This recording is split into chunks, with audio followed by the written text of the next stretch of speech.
Hello प्यारे बच्चों, आज हम बात करेंगे कुछ स्टडी टिप्स के बारे में। मुझे उम्मीद है कि आप सभी अपने एग्ज़ाम्स की तैयारी कर रहे होंगे और आपको ये टिप्स बहुत ही हेल्प करने वाले हैं आपके एग्ज़ाम्स में। तो चलिए देखते हैं आज का पहला टिप। तो पहले टाइम मैनेजमेंट के बारे में हम जानेंगे।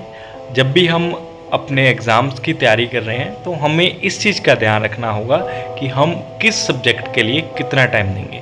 हो सकता है आपके लिए मैथ्स सब्जेक्ट बहुत ज़्यादा इजी हो और आपके लिए साइंस सब्जेक्ट थोड़ा सा डिफ़िकल्ट हो।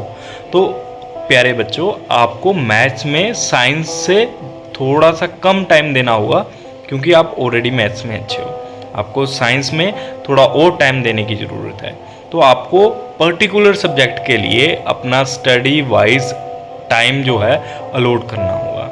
सेकंड, आपको स्टडी स्केड्यूल्स जो है वो प्रिपेयर करना होगा। अब आप इसको weekly as well as daily दोनों ही करें।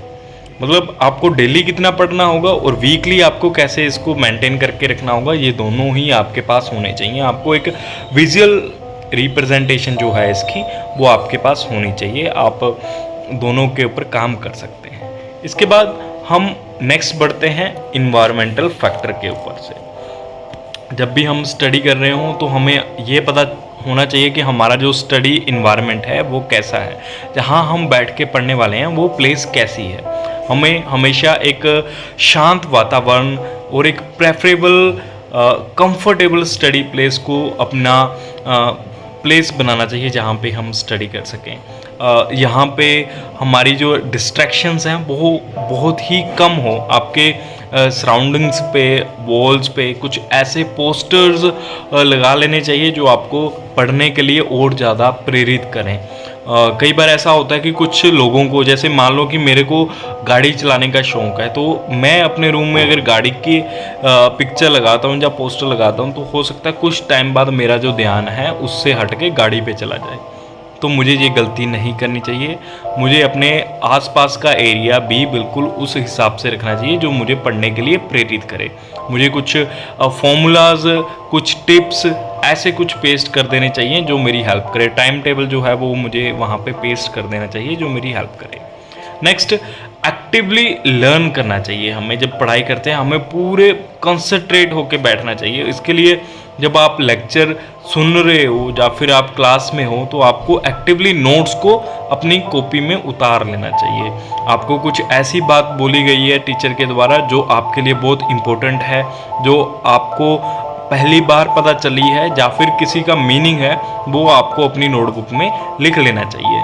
और आपको सारा लिखने के बाद उनको समराइज जरूर करना चाहिए। मतलब आपने इस लेक्चर में जो सीखा है उसकी एक समरी जरूर तैयार करें कि मैंने इस लेक्चर में ऐसे इस चीज़ को सीखा है और इसको करने से ये काम होते हैं। तो अगर आप इसकी विजुअल रिप्रेजेंटेशन बना लेते हैं, एक पिक्चर बना लेते हैं कि ये जैसे मोटरसाइकिल है तो वो कैसे कैसे वर्क करता है, तो वो आपके लिए बहुत ही आसान हो जाएगा। एक्टिवली आप इसे पढ़ सकते हैं। नेक्स्ट है रिव्यू एंड रिवीजन। आप जो नोट्स हैं उनको रेगुलरली रिव्यू करें, रिवाइज करें, समरी शीट्स को तैयार करें और समरी एग्जांपल्स को ज़रूर इंक्लूड करें। फिर नोट टेकिंग जो है, आपको क्लियरली अपनी हेडिंग्स को लिखना होगा, उनमें बुलेट पॉइंट्स को मेंशन करना होगा। अपने नोट्स को ऐसे ऑर्गेनाइज करना होगा जिसमें आपका जो रिव्यू है वो बहुत ही आसान हो जाए कि मतलब आप वापस पढ़ने जाओ और आप क्विकली उसको लर्न कर पाओ, रिकॉल कर पाओ कि मैंने यहाँ पे ये लिखा था और मैं इसको पढ़ के ये समझ चुका हूँ। ये इस तरीके से इनको ऑर्गेनाइज करो। इनमें आप एग्जांपल्स जो हैं इंक्लूड कर सकते हैं। फिर कुछ प्रैक्टिस के लिए हमें कंटेंट जरूर निकालना चाहिए। जैसे प्रैक्टिस क्वेश्चंस हो जाते हैं, एक्सरसाइजेज हो जाती हैं, पिछले कुछ एग्ज़ाम पेपर्स हैं, सैम्पल पेपर्स हैं, वो हमें ज़रूर इसमें इंक्लूड कर लेना चाहिए। बच्चे हमेशा अपनी सिर्फ पढ़ाई पे ध्यान देते हैं, वो अपनी लाइफ स्टाइल के ऊपर ध्यान नहीं देते। बच्चों, हमारी जो लाइफ स्टाइल है वो भी बहुत ज़्यादा इफ़ेक्ट करती है हमारी एक्टिवली स्टडीज़ में। आपको प्रॉपर नींद लेनी होगी। इसके बाद आपको प्रॉपर बैलेंस डाइट जो है उसको फॉलो करना होगा। कई बार ऐसा होता है कि बच्चे बहुत ज़्यादा देर तक पढ़ रहे हैं और नेक्स्ट टाइम जब वो पढ़ने बैठते हैं तो उनका कई घंटों तक उनका ध्यान ही नहीं लगता है, वो कंसंट्रेट ही नहीं कर पाते अपनी स्टडीज़ में। तो आपको ये काम नहीं करना है। आपको डेली थोड़ा थोड़ा करके अपने स्टडी टाइम को इंक्रीज़ करना, बट उसके लिए आपको इस चीज़ का ध्यान रखना है कि आप अपनी स्लीपिंग टाइम को जो है वो डिस्टर्ब ना करें, ठीक है। इसके बाद बैलेंस डाइट, कभी भी खाने से पहले बहुत ज़्यादा पेट नहीं भर लेना है और आपको बिल्कुल भी भूखे पेट नहीं बैठना है, तो ताकि आपको ये चीज़ें डिस्ट्रैक्ट ना करें, आपको भटकाएं नहीं। और इसके बाद कुछ हेल्दी फूड और स्लीपिंग हैबिट्स को ज़रूर फॉलो कर लेना है।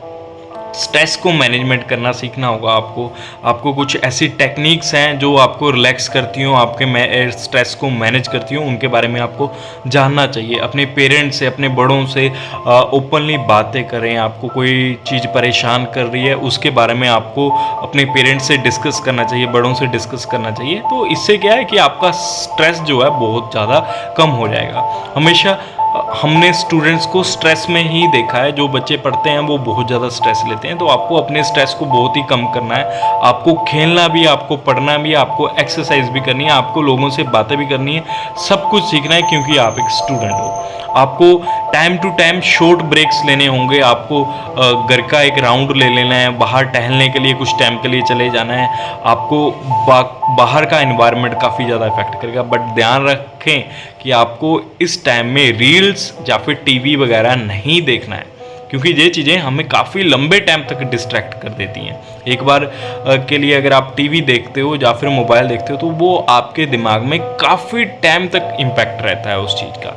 और आपको अपने रिलैक्सेशन में एक्सरसाइजेस को ज़रूर इंक्लूड करना है। सुबह उठते ही पुशअप्स, सिटअप्स वगैरह लगाओ आप सुबह उठते टाइम ही। और इससे क्या होगा, आप फिजिकली भी फिट रहेंगे और मेंटली भी फिट रहेंगे। फिर हमेशा आपको हेल्प की तलाश में रहना होगा। आपको कभी भी हेल्प के लिए शर्माना नहीं है। आप अपने पीयर ग्रुप से, अपने टीचर से, क्लासमेट से कभी भी हेल्प मांग सकते हैं। आपको किसी भी तरह की हेल्प के लिए शर्माना नहीं है, ठीक है। तो इसका मतलब ये नहीं कि आप उनसे पैसे मांगने लग जाओ और उनको परेशान करने लग जाओ। वो जो हेल्प है that should be relevant to your studies, to your question part. और कोई चीज़ आपको परेशान कर रही है तो वो आप अपने टीचर और सहपाठी से डिस्कस कर सकते हैं। नेक्स्ट है स्टे पॉजिटिव। आपको अपना माइंडसेट हमेशा पॉजिटिव ही रखना है। मान लो किसी चीज़ में, मैथ्स में आपके कुछ आंसर जो हैं वो सही नहीं आ रहे हैं, आप किसी टॉपिक को कर नहीं पा रहे हो, तो आपको निराश नहीं होना है, अपने आप को पॉजिटिव रखना है। आपको कोशिश करनी है कि उसको सीखा जाए। अपने जो मेथड्स हैं उनको चेंज करना है आपको, अपने टॉपिक्स को चेंज नहीं करना है। जब तक आप किसी पर्टिकुलर टॉपिक को सीख नहीं जाते हो तब तक आपको उसको सीखते रहना है, जब तक आप उसको कंप्लीटली समझ नहीं चुके हो। अपने मेथड्स को चेंज करें अगर आपको समझ नहीं आ रहा है, टॉपिक को नहीं, ओके। और आपको अपनी एबिलिटीज़ के बारे में ज़रूर अपने आप पे विश्वास करना चाहिए कि ये मेरी क्षमता है, मैं ये कर सकता हूँ, ठीक है। इसके बाद कुछ मोटिवेशनल कोट्स वगैरह हैं जो आपको ज़रूर इंक्लूड कर लेने चाहिए अपने स्टडी रूम में, जहाँ आप बैठ के पढ़ते हैं वहाँ पे कुछ ऐसे कोट्स हों जो आपको हेल्प करें, आपको मोटिवेट करें। और इसके बाद एट द लास्ट मैं आपको यही कहना चाहूँगा कि आप जो भी टिप्स रख रहे हैं उनको समराइज़ करें कि आपको ये चीज़ों का ध्यान रखना है, और हमेशा अपने आप को अनकरेज करना है कि मैं जो स्टडी रूटीन बना रहा हूँ इसे फॉलो भी करूँगा। अगर आप सिर्फ इसके ऊपर काम करेंगे तभी आप अच्छा रिजल्ट लेके आएंगे। अपने आप को डिसिप्लिन रखना बहुत ज़रूरी है। आपको हमेशा आगे बढ़ते रहना है हर हाल में। आप एक स्टूडेंट है, आपको आगे ही बढ़ना है। पीछे आप देखोगे तो आप गलत हो। आपको आगे बढ़ना है, आगे सीखना है। तो प्यारे बच्चों, इस सब के साथ मैं आज का ये वीडियो जो है यहीं पे एंड करूँगा। और अगर आपको ये वीडियो अच्छा लगे प्लीज़ लाइक, सब्सक्राइब और शेयर ज़रूर करना। और ऐसे ही कुछ और स्टडी टिप्स के लिए मैं आता रहूँगा टाइम टू टाइम, अपने पेज पे वीडियो अपलोड करता रहूँगा। तो इसके लिए पेज को सब्सक्राइब ज़रूर कर लें। मिलते हैं नेक्स्ट वीडियो में।